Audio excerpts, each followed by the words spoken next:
Thank you, Councillor Chris. Mr. Mayor, can you advise, well, is this a general debate or are we going to be, well, I thought there's some amendments on the table. That's right, and we're going to get to those. Oh, okay. So, well, we'll be talking to the amendments as well. Yeah, let's do that. Yep. And so, look, we've got a couple there. Can I have a look at those, please? I can't read this.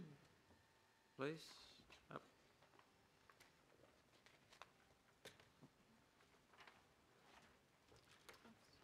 And we've got a further one there by Councillor Quacks.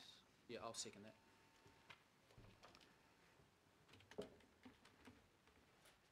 Yeah. I'll second Councillor Lee's. And is the one from Councillor Penrose? That's in another in part of it. Okay, It's right, in the that's rating fine. side. So I think we've got that. Okay, now we've got moved and seconded.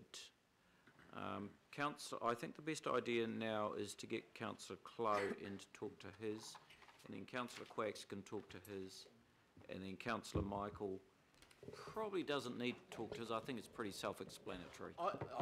I agree with you, Mr. Mayor. I don't want to go too much into this. However, I just want to make some general comments about the levy because I question the terminology actually. Yeah, okay. Thank you.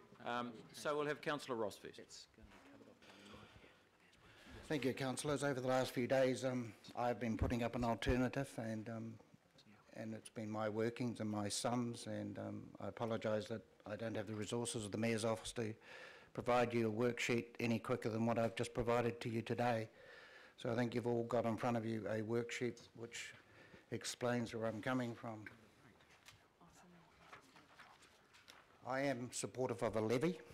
I'm just supportive of a different type of levy or targeted rate than the Mayor's proposal. I think we went out and we consulted on 3.5. We didn't consult, we were a bit vague of whether we were going to do anything about a targeted rate for transport. However, I'm willing to ignore that, and I've moved on, and that I will accept us doing something extra on what we went out and consulted on and suggested, which was going to be 3.5 and 5.6 average for residents. My proposal was actually just trying to be fairer and giving a bit more relief to the residents and putting a bit more onus on the business, just so the Mayor is hearing. It raises pretty well the same amount of money.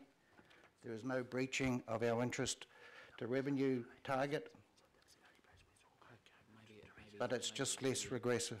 I cannot support the Mayor's proposal because it's just too regressive.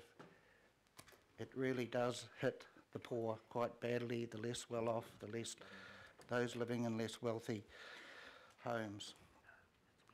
The key to my proposal, as I say, it raises the same amount of money, it reduces the residential impact.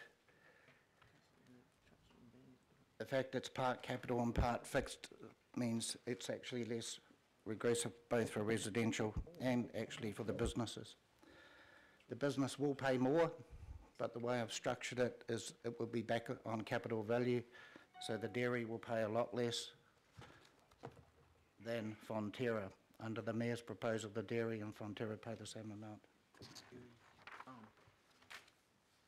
The assumptions underlying what I've put up is a little bit different from the Mayor's, so I'm saying 3.5 rate increase, but we target and we know that we would take 1% of that because we know we have saved 1% in the last few weeks on interest and CPI valuations, that 1%, which is 15 million, would get designated for a transportation fund, and we consulted on that.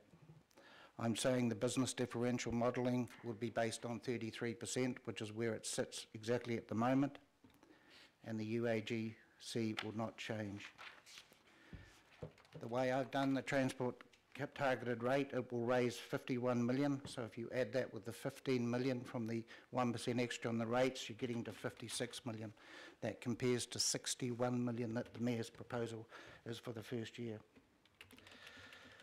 Key difference for me is I've gone and put that it would be $52 a year for residents, which is a nice handy $1 a month, $1 a week, and that would be the proposal for the next 3 years. The business would then pay 33% of that targeted 41 million, and therefore there was different calculations for different businesses. Emphasise again, we are still within the 12% interest to revenue target. And the table that the members have, and some other people in the room have, it's quite clear. There's one column says option 1, one column says option 2. Option 1 is the Mayor's proposal, option 2 is mine. So if you look at the Mayor's proposal, for those in the less wealthy areas and the lower value houses, his proposal, if you put all the rates together, is 11.5%. My option is 8.9%.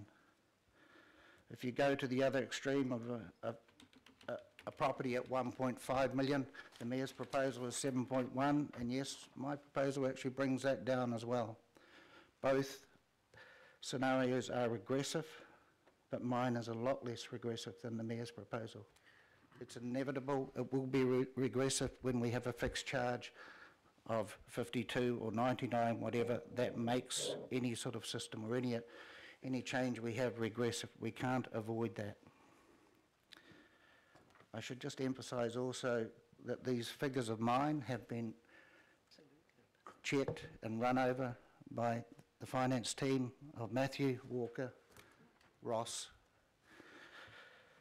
and Andrew and Aaron, so they are not airy-fairy.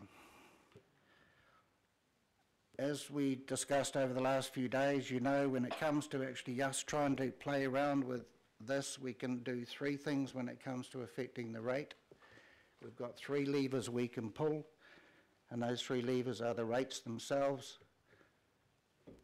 Because we are on capital value basis, any playing around with the rates is a more equitable way of doing it. It's less regressive because we're based on capital value. The other lever that we are choosing to use is the differential, and you can put that up and down. I put in there 33 because that's what it sits this year. As you know, I tabled yesterday that I thought we should move. Our goal on the business differential should be 30% in 10 years' time, not at 25.5% as an eventual goal.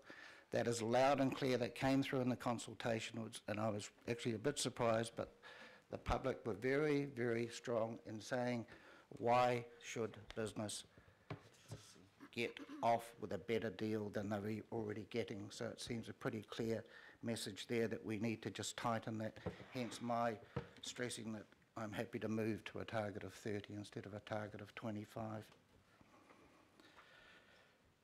In my ward, an average value house in the middle of last year is $613,000.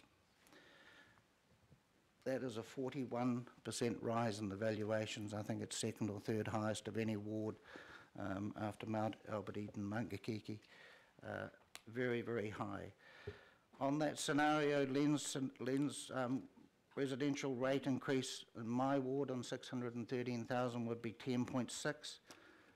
Under my scenario, and I'm going gulp and even endorsing this, is 8%. I'm happy to do that to kick this transport matter, give it a bit of a boot. I think just one last thing I want to say is it's really important that I think we're consistent the way we use capital valuation. That is what we've chosen as our rating, the way we rate and the way we determine our rates. It's really important, I think, that any sort of transport targeted rate that we use for businesses also based on capital value, because if it isn't, it is unfair on the dairies, it's unfair on the small businesses. So I just think for consistency that we do that for the business rates, we do that for the transport targeted rate, and indeed remember the advisory group when they came back, and in their report it says, and Councillor Wood has highlighted this to you, that they said if you are going to go for a targeted rate as an interim solution, slash type levy, whatever you want to call it, they said it should be based on capital value out of equity and fairness to those that can less afford to pay this. So the underlying thing is my proposal is less regressive. I can't quite understand why the Mayor is so fixated on socking those further down the wealth chain, because I would have thought he'd be supportive of trying to look after the residents and look after the residents in those areas that can least afford it. They're still going to get a very large increase under my proposal, but not quite as large as the Mayor's, so I'm quite happy to endorse what I'm doing, and I know I've got a seconder. I just would say to some people that, you know, some of the members, that you've got a fiduciary duty here to actually look at an alternative, because we've just really been discussing one alternative, because the way we're structured here, the Mayor put something up, it was 2.5, then it was 3.5, and then it kind of got floated at sort of 8.5, what's coming through, and now we've got figures of 11.5. We've got to look at other scenarios as well, and you've got to be objective and give a lot of thought into this, because it's not fair if you focus on one way. And to those that are backing the Mayor's proposal, I'll just emphasise again, this is raising pretty well the same amount of money, but there's less onus on the residents, more onus on business, and I don't think we need to be ashamed about that. It's the residents who we're trying to give the most relief to at this stage. Business can look after itself. It doesn't make any big investment, and it doesn't change any of their investment decisions by us giving them a little bit more to have to pay on a targeted rate. Again, the paperwork that the staff have provided, it clearly shows that business does put more stress on our infrastructure. Business does cause a lot more expense, just trucks alone. You imagine going down the highway. So let us make sure that business pays their fair share, and I'm just trying to be especially equitable, and I would have thought for all of us, because we all back capital value rating, that we would all say, yes, that's the way to go. We should be fair and equitable. Thank you.